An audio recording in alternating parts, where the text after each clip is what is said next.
Well, hello. Hi. How are you? Welcome back. Welcome back. I'm so glad to see you.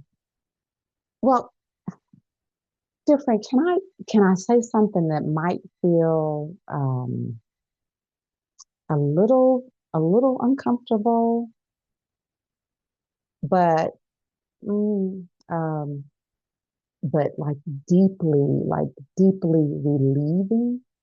Does that make sense? Well, what if the thing that's been hurting your marriage, what if it isn't rejection?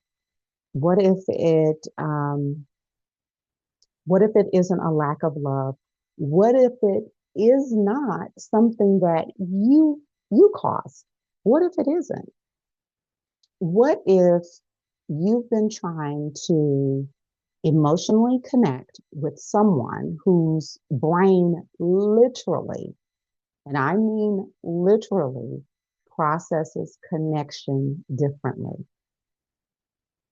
Today, we're going to be talking about 10 signs your husband might be autistic and you didn't even realize it. You had no clue whatsoever, right? And I want to say this clearly from the very beginning. This is not about labeling your husband. That's not what this video is about. This is about understanding what you're experiencing. Yeah. So you can finally breathe again. Okay. And as we go through these 10 signs, number seven, it is the one that most women tell me made everything finally click for them. Okay. So I want you to stay right with me, dear friend. Well, I'm so glad you're here. My name is Olivia Hall, and I've been in a neurodiverse marriage for over 25 years, still thriving. And my whole heart is for you, dear friend, to feel seen, supported, understood, and validated on your neurodiverse journey. Well, if you're ready to get started, I am too. Let's go. So, if you've ever felt like there's a wall between you and your husband, or you've ever felt like you're speaking two different emotional languages, or, if you've ever felt like you're slowly becoming someone that you don't recognize just so that you can keep the peace, right? You're not alone. I'm just going to tell you, you're not alone. And more importantly, dear friend, dear sister, you're not crazy. You are not crazy at all. So if you're ready, let's get into the 10 signs. Let's go. So, number one, he struggles with emotional reciprocity. So, he may listen, but not respond emotionally. That's what I mean by emotional reciprocity. Here's an example. This is what something that you might say. Okay. You might say, honey, today was, it was so overwhelming for me. It was so stressful for me today. Oh my gosh. And then this is what he would say. This is how he would probably respond. He would say something like, what do you want me to do about it?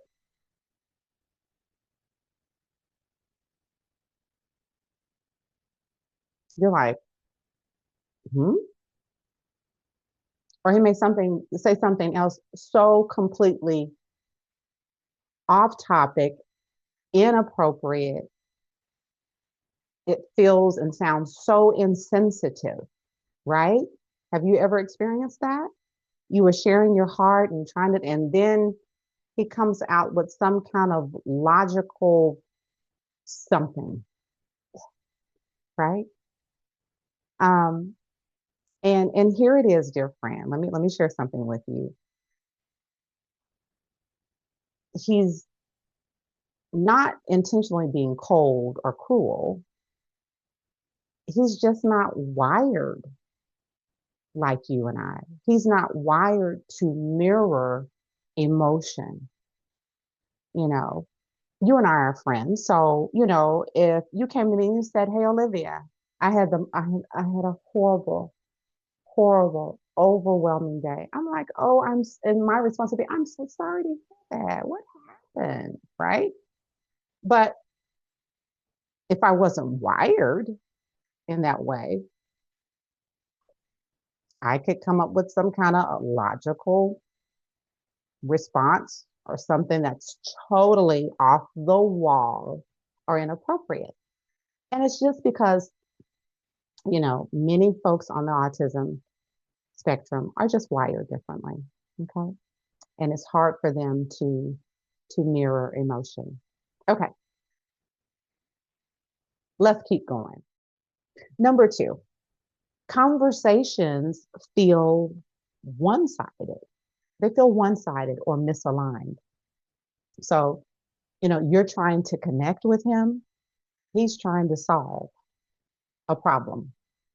Okay. You're just trying to connect, you're just trying to talk, have a conversation, share something emotional, just share something of how you're feeling. You know, you want some empathy, and he gives you this step by step solution. Well, this is what you should have done. And I don't understand why, blah, blah, blah. You just wanted empathy, right? And somehow, you walk away from your interaction, your conversation with your guy, you feel more alone. You wish probably that you never even shared anything with him, right? Okay, let's keep going. Let's keep going. We're talking about 10 signs your husband might be autistic and you didn't even know it. No, you didn't even realize it. Okay. Number three, he takes things so literally. He's so black and white. There's no beautiful colors in between. He's either black or he's white. It's either this or that. There's no in between. So if you're talking about hints, subtle, trying to give him subtle hints like, hey, or an emotional tone. Maybe you're crying or you're starting to feel emotional. Those often don't land with him. He doesn't get the hints. He does not get your emotional tone. Okay. More than likely. Okay. And for example, you could say, honey, it would be so nice if someone helped around here. He doesn't respond because you didn't directly, excuse me, you didn't directly ask him. You didn't directly ask him. So it needs to be black and white. You just don't throw out hints, not going to work. You don't try to have an emotional tone, whether it's anger, whether you're trying to be cutesy, whatever it may be, doesn't work.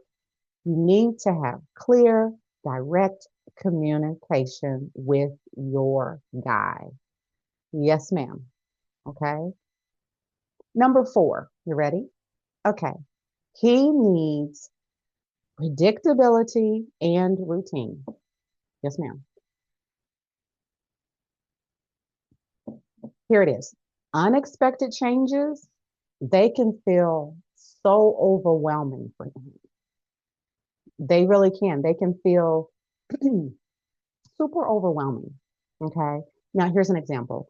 So, maybe like, your favorite artist, a musical group is coming into town and you just found out about it. And maybe, today is Monday and you heard that they'll be in town Friday or Saturday. And so you're like, oh, honey, guess who's in town? Our favorite artist, you like him too, I do too. It would be so nice, honey, if we can go. You know, I can get the tickets. If you have children, like I can get a babysitter. My sister will watch the kids. I can go online right now and get the tickets. We should go. This will be a wonderful date night, you tell him this, he looks at you, he gets really irritated and he shuts down or he shuts down. And you're like, you're thinking, well, why is he getting mad? Why are you irritated? Right? Why are you just quiet or walk away? You know, and your first response or reaction is what? He doesn't want to be with me? What? You stop wanting to go out in public with me? And here it is. Here it is for you. It's not because he doesn't want to be with you, but it's because his nervous system wasn't prepared. Remember, he needs predictability and routine. So the best thing you can do if you know something is coming or you want to do something special, try to plan it ahead. I mean, give it a long runway. Okay. Just give it, and he still may decide. So that's another video as well. But he definitely needs predictability and routine. Okay, let's keep going. So number 5, he struggles with nonverbal communication. Um, Eye contact is a big one. Have you noticed your guy doesn't really give you a lot of eye contact when he talks to you? Or if someone else is in the room, like 3 people are talking, he doesn't really look like typically if someone's talking, I'll look them in the eye, you'll look me in the eye if we're together. Um, he struggles with somebody's tone shifting. If someone's talking and they're getting louder or they sound irritated or bored, he can't pick up on it. So he just goes on talking, right? And he struggles with facial expressions.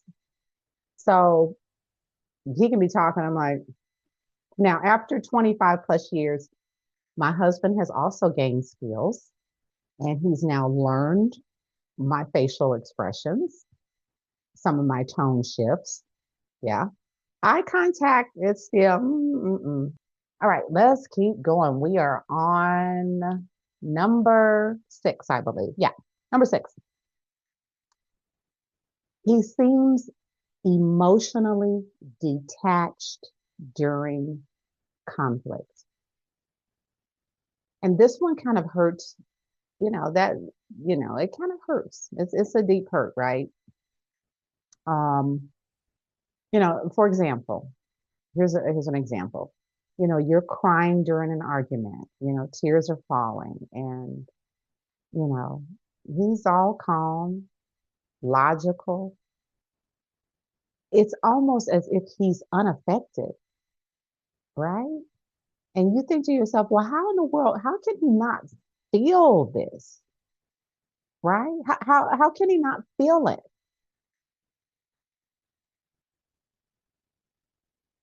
He may not process emotion in real time the way you do, dear friend. Yeah. And that's why he can seem emotionally detached during conflict. Okay. Here's another one. Number 7, you feel like there's a wall of glass between the two of you, right? So, this is the one I hear the most. And this is what I hear the most from women. You can see him, um, you live with him, but it's like you can't fully reach him. Um, for example, let's say you share something personal, you're trying to be vulnerable. That's a hard word for me to say.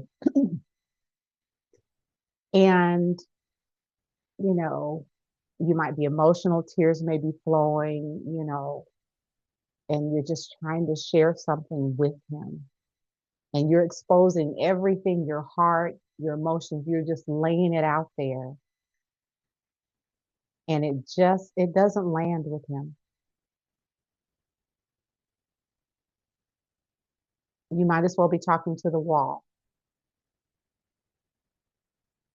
You know, there's no emotional reciprocity. There's no, there's nothing. It's like I'm on my own here. What, I mean, right? There's just distance. I've just put my whole heart, I've just put my feelings right here before you, hoping for a safe place to land and feel safe and loved in this moment. And all you have is distance. So, there's where that wall of glass comes in. Again, he's wired differently. Remember, again, he processes emotions differently, right? Okay. These are 10 signs. Your husband might be autistic and you didn't even realize it, dear friend. Okay. Number 8. He has intense focus. He focuses intensely on his special interests. You may hear that term as you start to explore what's going on in your marriage and this whole neurodiverse autism there, all this stuff, right? You may hear that term a lot. Well, he can go really deep into his topics. I mean, he can talk about his special interests for hours and hours and hours. He can watch videos about it for hours upon hours upon hours. Maybe he loves cars. Maybe he's a car guy. Now, not every car guy is on the autism spectrum. No, not at all. But let's use that for an example. And so he talks about cars. He can tell you the make, the model, what kind of engine. But here it is. He struggles to stay present in emotional conversations, right? So he can talk endlessly. He can even be passionate about it and this and that. And oh, he can go on about his special interests. But when it comes to an emotional conversation where emotions are part of it, he struggles. He struggles. Yeah, yeah, yeah. You didn't even realize. You didn't realize your guy may be on the autism spectrum. Okay, let's keep going. Number 9. Number 9. Um, he may have some sensory sensitivities that you you may have missed. Okay. Like sounds, textures, and environment. So here's an example, like, maybe he gets overwhelmed in a crowded place, right? It's just too many people, um, or he's irritated by small noises that you barely notice. Okay. It's too much, or you're cooking and the aromas, the delicious aromas from your food, is too much for him to handle. And it's real. And that was one I struggled with. I'm like, I'm trying to cook for you. And he comes in like, oh, I need to open the windows. Instead of, oh, honey, thank you for the dinner, right? He comes in, but I did not understand that sensory sensitivities and adults with autism existed. So let's keep going. And then, oh, we're here. We're here. Number 10. Here it is. You, dear friend, you have been carrying the emotional weight alone. Hmm. Yeah. This is the quiet sign. Yeah. The one that most women, they don't say out loud. They don't talk about it. Um, for example, you are the one who's initiating connection. And I'm not talking about physical intimacy, the bedroom. That's not what I'm talking about. Just connection. just emotional connection, just sharing. You're the one who initiates. You try to bring about that connection. Um, you know, you're the one, you try to repair. You're the first one to repair things, try to get things back after a conflict, right? Um, and you're the one trying to figure things out. You're the one right now, you're watching this video because you're trying to figure out what's going on in your marriage. You're trying to figure out why he's distant or why he's changed. Maybe you're newlywed and you've been married like for only, under a year, and things have changed drastically. And you're trying to figure out, did I do something? What's going on? And so I'm really glad you're here, right? And you're doing all of these things. You're carrying the emotional weight of the relationship for both of you. And then you start to become so tired emotionally, exhausted emotionally, mentally, because you're carrying it. And, dear friend, I want to say something to you that's really important. If you saw yourself in several of these signs, or at least your guy, right? In several of these signs, it doesn't mean your husband is broken. Mm-mm, it doesn't. Um, it doesn't mean that your marriage is hopeless. It doesn't mean that it's doomed. It's not. But let me tell you, what it does mean is that you have been trying your best to apply neurotypical expectations to a neurodiverse dynamic. You're trying to apply, and I don't want to be offensive if you are autistic watching this, but for the neurotypical wife, you're trying to apply normal expectations to a neurodiverse marriage. Your marriage is wired totally different than a neurotypical marriage, right? It's wired so you cannot even have the same expectations because the wiring is different. And that mismatch right there, right? That will drain you. That will exhaust you every single time, right? So you have to understand who you're married to. You have to then change your expectations, right? Because your marriage is not like everyone else's. And if you want it to thrive, and you want to have a long lasting marriage, well, you're going to have to learn some new skills, some new tools, right? And changing your expectations. Well, this is different why I really created my course Frazzled to Fulfilled. And, it's because so many women are silently asking, you're like, how do I stay in my marriage?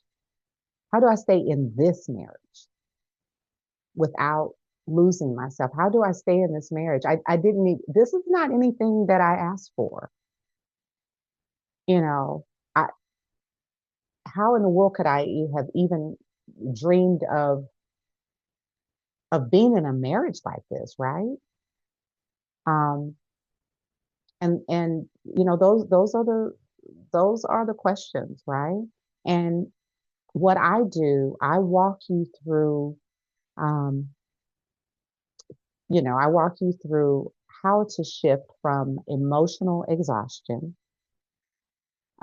into a place of clarity, into a place of peace and grounded strength. Okay. And I'll leave a link in the description, and you will also see a QR code on the screen somewhere if you would like to explore, if you'd like to learn more about my course. Okay. Well, you don't need to figure everything out today. You really don't, dear friend. But awareness changes everything. And I'm glad you're here. I really am. Because when you understand what you're actually dealing with, you stop blaming yourself. Yeah.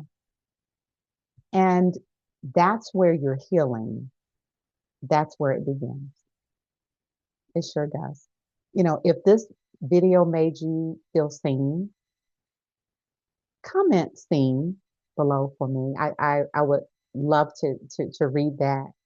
I read every single comment. And if you're on this journey, please subscribe.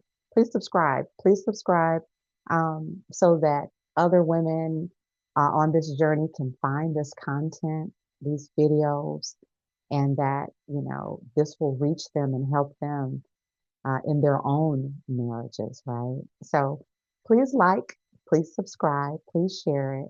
And just know this, as you are exploring, as you're researching, as you're trying to figure things out, I believe you got here not on accident, but on purpose. Okay. And I want to tell you this, you're not walking, dear friend, you're not walking this journey alone anymore. Not anymore. So please subscribe. And I tell you what, there is another video that I'd love for you to watch.